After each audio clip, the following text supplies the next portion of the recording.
নমস্কাৰ বন্ধু বান্ধৱীসকল, স্বাগতম জনাইছোঁ আপোনালোকক মোৰ আন এটা নতুন ভিডিঅ'লৈ।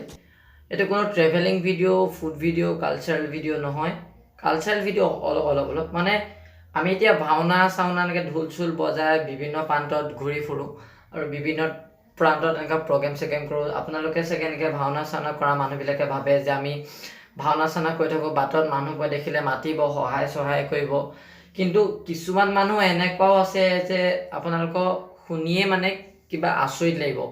সেইদিনাখন এখন ভাওনা হৈ গৈছে পৰহি, তাৰ পিছদিনাখন ভাওনাখন হৈ গৈছে কোনডোখৰ জেগা আপোনালোকে ড্ৰেছৰ ভাণ্ডাৰ মানুহজনৰ পৰাই গম পাব। হৰিদা বুলি কওঁ আমি। তাৰ এখন পোচাক ভাণ্ডাৰ আছে, দোকান আছে। মানে সেই ভাণ্ডাৰখনৰ মালিকজনে এখন সাধাৰণ এখন নাৱৰ বিন এখন এৰি থৈ যোৱাৰ বাবে কেনেকুৱা ধৰণে মানে তেওঁলোকক আচাৰ ব্যৱহাৰ কৰিলে, কেনেকুৱা বেয়া মাতিছে আৰু কেনেকুৱা মাৰপিটো হৈছে, আপোনালোকে হৰিদাৰ পৰাই জানিব পাৰিব। মানে কি কৰিলে, কি হ'ল। মই একো নকওঁ, আপুনি সেই ভিডিঅ'টো চাই ল'ব। ইয়াৰ পিছতে ভিডিঅ'টো আহিব, হৰিদাৰ মুখৰ পৰাই গম পাই যাব। মানে এখন নাৱৰ বিন এৰি থৈ যোৱাৰ বাবে এনেকুৱা কৰিব নালাগে, কিন্তু এনেকুৱা পিটিছে বুলি কৈছে আৰু বেয়া মাতি পেলাই অসভ্যালি কৰিছে বুলি কৈছে। আৰু হৰিদাই বোলে কৈছিলোঁ যে মই নাৱৰ বিনখন যোগাৰ কৰি দিম বুলিও কৈছিলে। কিন্তু মানুহখিনিয়ে নুশুনিলে আৰু কি কৰিলে আপোনালোকে হৰিদাৰ পৰাই চাই লওক। যোৱাকালি মোৰ লগত ঘটি যোৱা এটা অনাকাংক্ষিত ঘটনা আপোনালোকক জনাও বুলি আজি লাইভত আহিলোঁ। খুব দুখৰ এক ঘটনা। কালি বহুত অপমানিত হ'লো এজেগাত।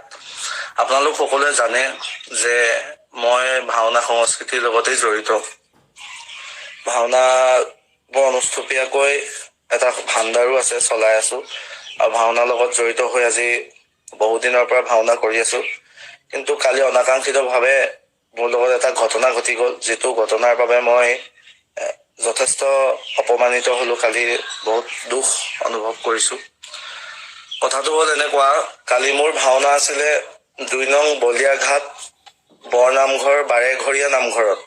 ২ নং বলিয়াঘাট বনগাঁও বাৰেঘৰীয়া নামঘৰত, য'ত মই ড্ৰেছ পোছাক লৈ গৈছিলো। নাটখন আছিলে ডিবিডৰ মুক্তি লাভ, আৰু মোৰ লগতে আমাৰ সকলোৱে পৰিচিত কুকিল দত্ত। নমস্কাৰ।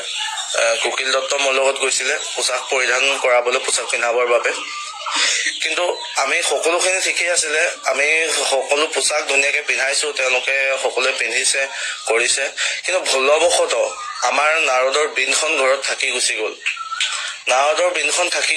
থাকি যোৱাৰ বাবে সেই ঠাইৰ মানুহখিনি আমাক যিভাগে অপমানিত কৰিলে, মোকো যথেষ্ট গালি গালাজ, অসভ্য আচৰণে গালি গালাজ কৰিছে। মোৰ লগত যোৱা কুকিল দত্তক তেওঁলোকে প্ৰহাৰো কৰিছে, তেওঁক যথেষ্ট আঘাত পাইছে তেওঁলোকে। খুব দুখ লাগিলে। কালি সেই ভাওনাত মানে যথেষ্ট অপমানিত হলো। কালি মই কৈছিলো তেখেতলোকক যে মই বিনখন মেনেজ কৰি দিম আপোনালোকক, যিহেতু ওচৰতে বহুত মানুহ আছে, মই মেনেজ কৰি দিম বুলিও কৈছিলো। ইমান বছৰ ভাওনাৰ লগত জড়িত হৈ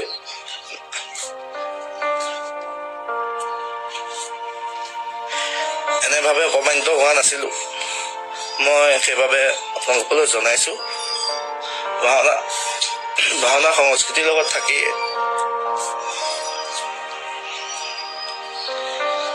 নিজকে তাৰ মাজত সোমোৱাই দিছিলো। কিন্তু কালি সাধাৰণ বিনখন থাকি যোৱাৰ বাবে তেওঁলোকে অপদস্থ কৰিলে। বিনখন থাকি যোৱাৰ বাবে যথেষ্ট আঘাত পালো মনত। মানুহৰ বুজাবুজিৰ মাজেও যিকোনো কথা হয়, তেনেকৈ আমাৰ ওপৰত প্ৰহাৰো কৰিছে। কুকিল দত্ত যথেষ্ট আঘাতপ্ৰাপ্ত হৈছে। ২ নং বলিয়াঘাট বনগাঁও বাৰেঘৰীয়া নামঘৰত আমি ভাওনা কৰিবলৈ গৈ বহুত অপমানিত হলো শিৱসাগৰৰে। কুকিল দত্তৰ মুখে আপোনালোকে শুনক অলপ। নমস্কাৰ। কালি এনেকুৱা এটা পৰিস্থিতি হ'ব বুলি আমি ভবাও নাছিলো। কালি মই এনেকুৱা এটা পৰিস্থিতি, মানে এজন চোৰকো মানে এনেকে নিপিতে তেনেকৈ মোক মানে মাৰিছে। মোক মানে ১০-১২জন মানুহে মোক মাৰিছে, বুকুত গুৰিয়াইছে, পিঠিত গুৰিয়াইছে, তৰোৱালেৰে ঘাট কৰিব লৈছে। তেনেকৈ তেনে বাৰু দুই এজন তাৰে কিনাৰ গাঁও এখনৰ মানুহে মোক যেনে তেনে তেওঁলোকৰ পৰা বচাই তেওঁলোকৰ কিনাৰ গাঁও এখনৰ মানুহে তেওঁলোকৰ ঘৰলৈ লৈ গ'ল। তেওঁলোকৰ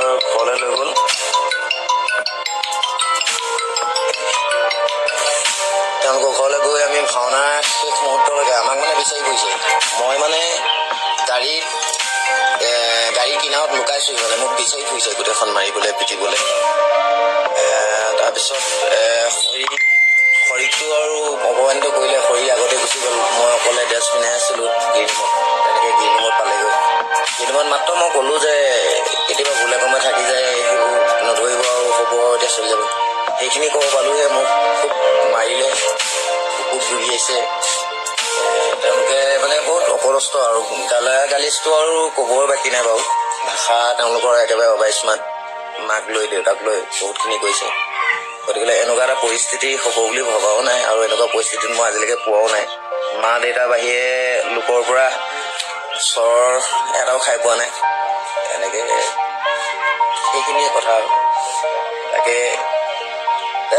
ড্ৰেছখিনিও এতিয়া আমাক ঘূৰাই নিদিলে। ড্ৰেছখিনি এতিয়ালৈকে ঘূৰাই দিয়া নাই বৰ্তমান। আমাক আনিব নিদিলে ড্ৰেছ। দুই এজনে যেনে তেনে দুযোৰমান 3যোৰ ড্ৰেছ গাড়ীত মনে মনে দিছিলেহি। সেই ড্ৰেছকেইযোৰ মানে অৱস্থা বেয়া। সেইকেইযোৰ মানে আকৌ ৰিপেয়াৰিং নকৰিলে বা নবনালে পিন্ধিব নোৱাৰে মানে এইকেইযোৰ। আমি কালি ভাওনাৰ পৰা আহি ৰাতিপুৱা 3:10 আমি সদৌ থানা সোমালোঁ। সোমাই তেখেতলোকক আমি মৌখিকভাৱে জনালোঁ কথাষাৰ। কাৰণ যিহেতু আমি এজেহাৰ দিয়া নাছিলোঁ, এজেহাৰ দিয়া নাই, সেইটো কাৰণে মানে এজেহাৰ দিবলৈ তাত মানে আমি এজেহাৰ লিখিবলৈ অকণমান অসুবিধা হ'ল। গতিকে আজি গৈ আমি আকৌ এজেহাৰখন দিমগৈ। দি পেলাই তেখেতলোকক আমি মৌখিকভাৱে মানে অৱগত কৰাই থৈছোঁ কথাষাৰ। আৰু তেখেতলোকে একশ্যন ল'ম বুলিও কৈছে। কিন্তু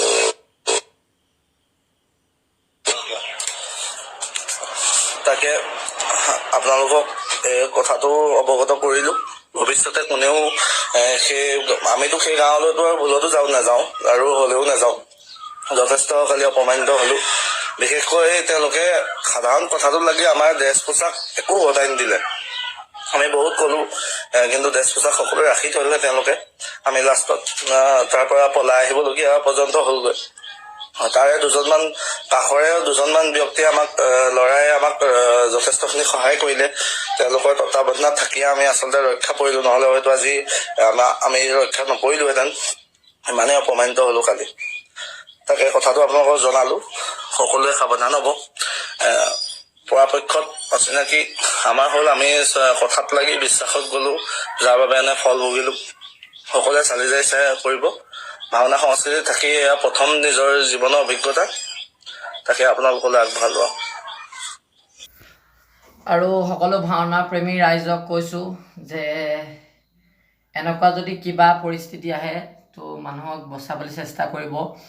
আৰু আপোনালোকে ক'বচোন যে এইটো কি বিচাৰ ল'লে ভাল হয় বা কি কৰিলে ভাল হয়। এখন সাধাৰণ দিনৰ কাৰণে কিন্তু এনেকুৱা কৰিব নালাগে দেই। আৰু সকলোকে কৈছোঁ কি কৰিলে ভাল হয় আপোনালোকে কমেণ্ট বক্সত জনাব। আৰু কি ক'ম আৰু, যদি এনেকুৱা হয় মানুহক হেল্প কৰিব আৰু বুজাবুজিৰ মাজেও মানে চলিবলৈ আপোনালোকে চেষ্টা কৰিব। মই সেইকেইজনক কৈছোঁ যোনকেইজনে এনেকুৱা কাম কৰিলে। আৰু যদি কিবা এনেকুৱা হয় আপোনালোকে বুজাবুজিৰ মাজেৰে যাবলৈ চেষ্টা কৰিব। এনেকুৱা মাৰপিট, বেয়া বেয়া মাত মাতি অসভ্যালি কৰিব নালাগে। চ' আজিলৈ ইমানেই। তেতিয়ালৈকে জয় অসম।